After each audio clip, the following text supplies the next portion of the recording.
Okay, top 10 edge rushers now. A lot of good edge rushers, and quite frankly, some very good edge rushers couldn't even make the list. Guys like Josh Hines-Allen, who I feel weird not having him on the list. Also Gregory Rousseau, and even Kyle Van Noy I briefly considered. But these are ultimately my top 10 edge rushers in football right now. Let's get into the list. Number 10, it feels weird having Danielle Hunter this low, right? I mean, he is a consistent pass rush threat who can still play in run defense. I think there are better run defenders on this list, but he is, a very good run defender. He would be in the league if he wasn't an elite pass rusher, but obviously the elite pass rushing is what makes him special. 12 sacks last year, and the advanced stats are never quite as good. He seems to be always having a high sack to pressure ratio, which, hey, I mean, if you do it this long, like clearly you're doing something right.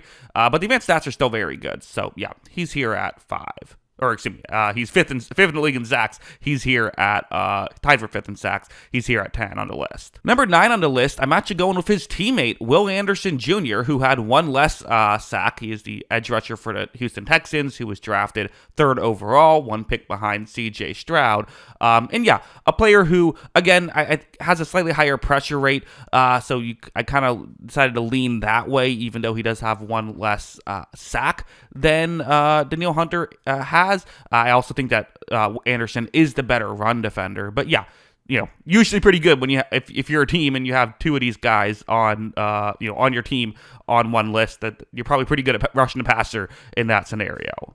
Number 8, I'm going with a guy who's only had 1 year in the pros, Jared Verse, the rookie by the Rams. I am putting him all the way up at 8. I mean, talk about being a run defender. This guy is, I would say, outside of the top couple, this guy is the next best run defender on this list. His advanced numbers were through the roof last year. He is, I think, maybe the poster child for a guy that is sacks don't tell the whole story. He only had 4.5 sacks last year, which is crazy to think about because he was a constant force play after play, and he's still a rookie. Should only be able to get better, so he is number 8 on this list. Number 7, I'm going with a guy who did not finish overly high in sack count either. A guy who only ended the year with 6 total sacks, but he had 17 the year prior. And again, if you watch the tape, I really don't think that he fell off or anything like that. I just think that that's just kind of sometimes how the breaks go. He's still a ferocious run defender,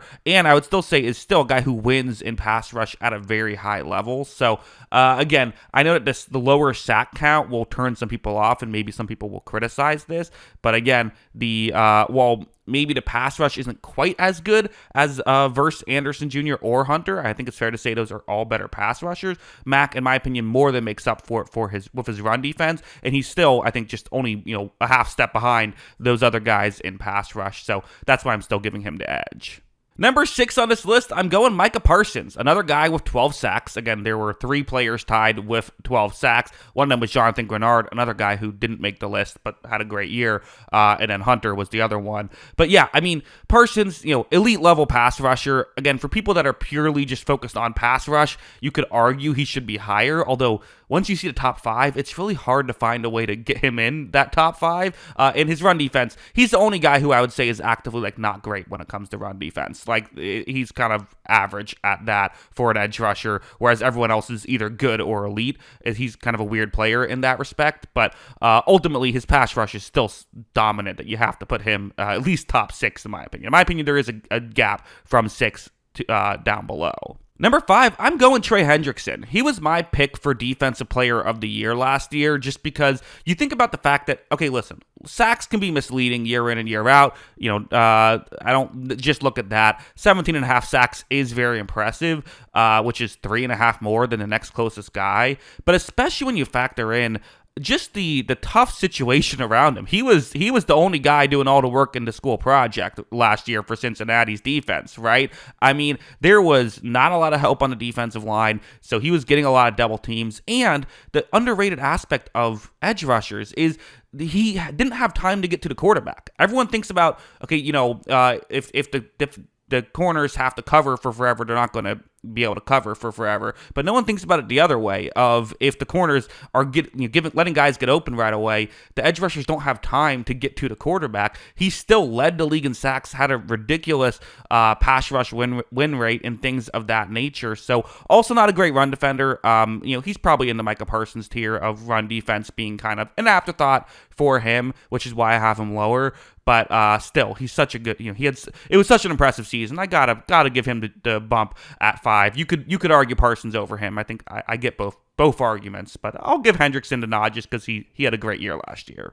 Number 4, I'm still going Nick Bosa, who did not have his perfect year last year, only 9 sacks, which for him is a lower amount.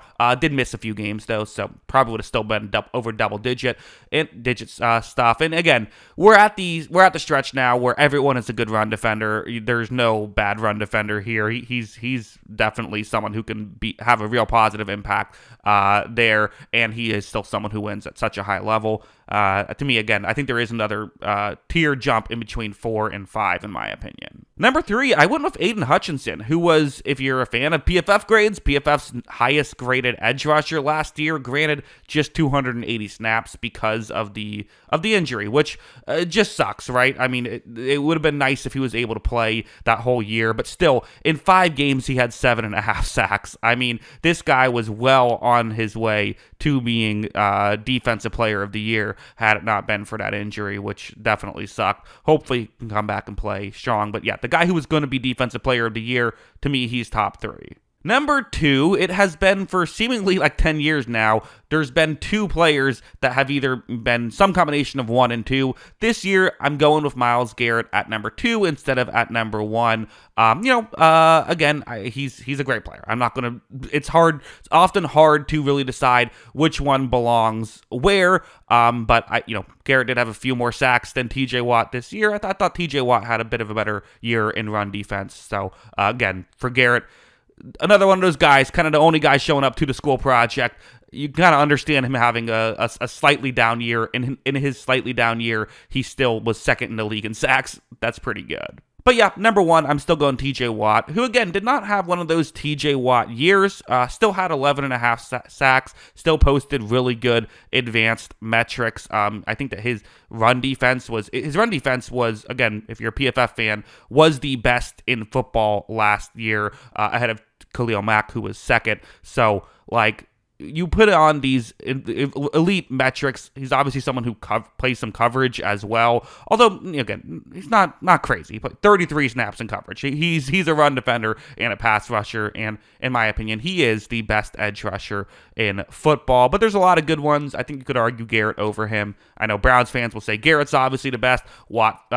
Steelers fans will say Watt's obviously the best. But I put Garrett at 1 in the past. I'm going to put Watt at 1 this year. I'm sure next year I'll put Garrett at 1. We'll see how it goes. But yeah, those are my thoughts. What are yours? Let me know in the comments below. Always love hearing from ya. And of course, as always, thanks for watching.